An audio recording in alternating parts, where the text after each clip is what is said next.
Good morning. Today is the 14th day of Iyar. It's called the second Passover. People who cannot bring the first Paschal lamb on the 14th of Nisan had another chance today. And from this we get the idea that there is nothing ever that is completely a lost cause. Everything can be fixed, even if the mistakes we did because of our own accord, because we were looking for a benefit, even if they weren't such honest mistakes. Everything can be fixed. It is also the 22nd of May. We're up to the fourth reading of Parshat Behar. And from here until the end of Behar, we're going to see a very interesting phrase repeated 3 times. And this phrase reads, in Hebrew it's kiyamuch, which means that should one become destitute. And let's read this. We're looking at Leviticus 25, verse 25. If your brother becomes destitute and sells some of his inherited land, his redeemer who is related to him may come forth and redeem that which his relative has sold. What is this talking about? It's telling us that, first of all, why does someone become destitute? So this is not in the words themselves, but it's from the general context. What have we been talking about? We've been talking about the Shemitah year, the sabbatical year in which you're not supposed to till the land and not supposed to buy and sell the produce of the land. Rather, everything that the land produces by itself without us getting involved in it, these are the residue growth of the land on the 7th year, is left as free for anyone who wants it. And you're not allowed to take it and to sell it for a profit, or even just to sell it, to do any kind of buying and selling with it. So this is the context that we're in. This is all of Parshat Behar. This is what we've been talking about. If a person transgresses this, one of the things that will happen is that he wanted to make a profit, and instead he becomes destitute. Now that's the negative part of it, but here there's a very important lesson that the Torah wants to tell us. And it says, notice the language, should your brother become destitute and sell some of his inherited land. The Torah says something very interesting. It says, don't sell all of your land, even though this is inherited land, as we said. These are the parcels that each family was given. And so even if you sell it, it will come back to you in the Jubilee year. But the Torah says, don't do that. Even if you have come to the point of destitution, where you have to sell for your own livelihood, you have to sell, or rather rent the land, because it's going to come back to you after, in the Jubilee year. It could be 40 years from now, it could be 20 years, it could be a year. Even though you'll get it back, don't sell all of it. The Torah always wants you to have a piece of land. Why? What's the big deal about this? So the answer is that having land, and we spoke about this earlier in the week, is what makes you into a human being. In what way?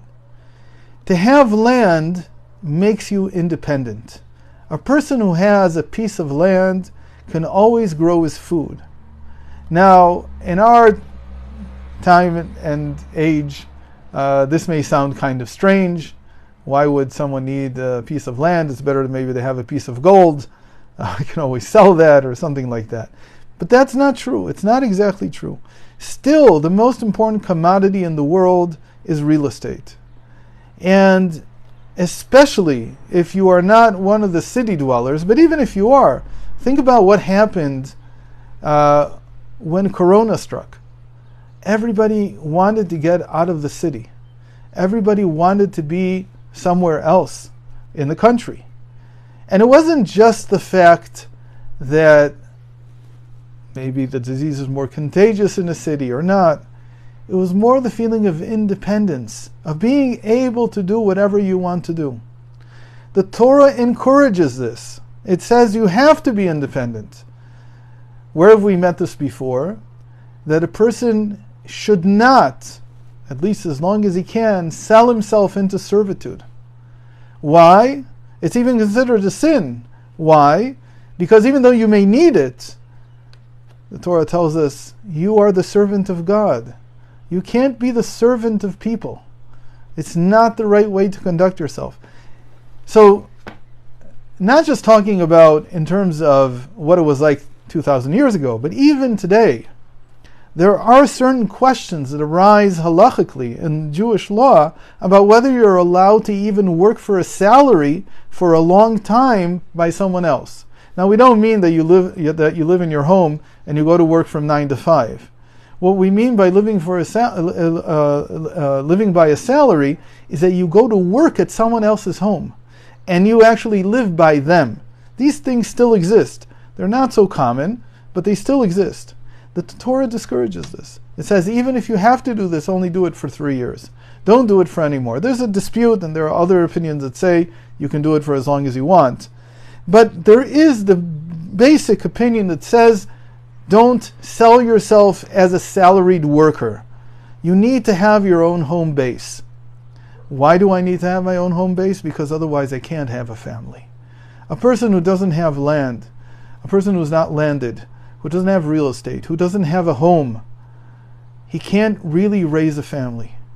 You need to have a space that's yours. It's the basic requirement. And so, even when you have to sell or rent out your land, leave some for yourself. Because otherwise, without this, you can't perform the duties of a human. You can't have a family. You can't have your own base. There were, by the way, this is the real reason. A lot of people know to quote this, but they don't know the real reason. That Maimonides writes in his book of laws that before a person gets married, he should have a home. What he really means is, it's not just the home, it's the ability to be independent. So he says, it's sort of like the way of the world, is that those who are wise, first they purchase a home, then they get a job, and then they marry. And the fools, they do it in the reverse order. First they get married, then they get a job, finally they try to buy a home. But the Maimonides is not saying that this is a requirement in the sense that if you don't have a home, you can't get married. That's why he says it's whether you're foolish or wise. What he really means to say is that if you're wise, you understand that you need your own space. Now, things have changed in the world today. So that today, usually, if you're renting a place, you won't be kicked out. Because there's a lot of protection. But still, as much as we protect people who rent, it's not the same thing as having your own space. The Lubavitcher Rebbe many times encouraged people, especially in the land of Israel, even though it doesn't make any sense monetarily, fiscally, own your house. Even though people can show you by Excel wizardry that it's much better to rent and use the capital that you have to make money in a different way, the Rebbe always encouraged people, first of all, to have their own home. Because once you have your own home, you have your place in the world. You can start building your life. You can start building your family. That's the most important thing. A person who doesn't do this, he's called destitute, meaning he's fallen down from the state of being able to be independent. Now, to say this even a little bit more spiritually, the person who is independent is in the world of emanation, the highest of the four worlds. The people who are destitute, they've fallen down into the three lower worlds, so they're either in creation, in formation, or in action. In creation, all you did was that you don't own your home, and interestingly, the way this is described in Torah, in the Talmud, is that he's a person who doesn't own his home and has to depend on asking others for favors. Mechazer al aptachim. He's asking others for favors. What's the problem here? That a person who does have a home, even when they try to collect alms, they try to get people to give them tzedakah, to give them charity, they still have their base. A person who's fallen from having his base is someone who is completely dependent on the kindness of others. And you can't have a family, you can't raise a family when you're in that situation. You have to be in a situation in which you're independent. You can fall down even further. And interestingly, the lower place is, once you don't have your own home, is that you also are not independent even in asking for charity. The person who's going from place to place asking for charity, he at least decides where he's going to go and what he's going to do and what he's going to say. But then the level after that is that he has to go work, meaning he doesn't have a place, so he has to go work in someone else's home. He has to live there. And when he has to live there, he has also lost his independence in other ways. He's no longer able to decide where he's going to be. He doesn't have a rented property. He doesn't have anything. He's completely dependent on the person that he's working for. Finally, if you fall even further into the world of action, not just into the world of formation, then that's what a person does when he sells himself into servitude, meaning he signs a contract that is binding upon him until the Jubilee year, or until the sabbatical year, depending on which is closer, and he has to do all the work that his master will tell him to do. Meaning he can't even sign the contract that I will do this work and not that work. He has to do everything that he's given. So the first step is, don't fall down from having your own place. Purchase it. It should be yours. And once it's yours, then you can build your life, you can build your home, you can build your family. Don't fall into these lower rungs from where it's very difficult to get out. I just want to finish with a small story about this that puts a lot of things in context. The Hasidic masters had this, and they didn't invent it. They carried on a custom that was around. They had a custom to spend some years of their lives away from their homes. And they walked around basically being dependent on strangers and strange people's kindness. They didn't do this because they wanted to fall there. Rather, they did this in order to identify with the divine presence which is not in its home. To say it another way, this whole idea of not having a home is also the same thing with God. That when the temple is destroyed, everything is in a lower state. Everything is in a dependent state. The Jewish people are dependent on the nations of the world. It's just a situation, it's the way it is. We're like dependent on the kindness of strangers, dependent on others. The moment that the house is rebuilt, that's a state of coming out of exile.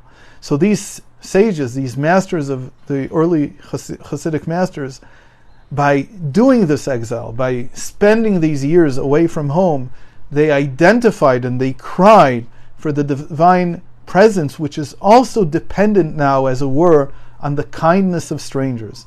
In a certain sense, that's how we grasp God. It's almost like He's begging us to do commandments. It's almost like He's begging us to follow His ways. But really, it's because He doesn't have His home. It's the same thing. It's as if the divine presence has fallen from its rightful place in the world of emanation, where it's one with God. It's fallen down into the three lower worlds, and there its sustenance is dependent on others. Thanks for joining today. Hope to see you tomorrow.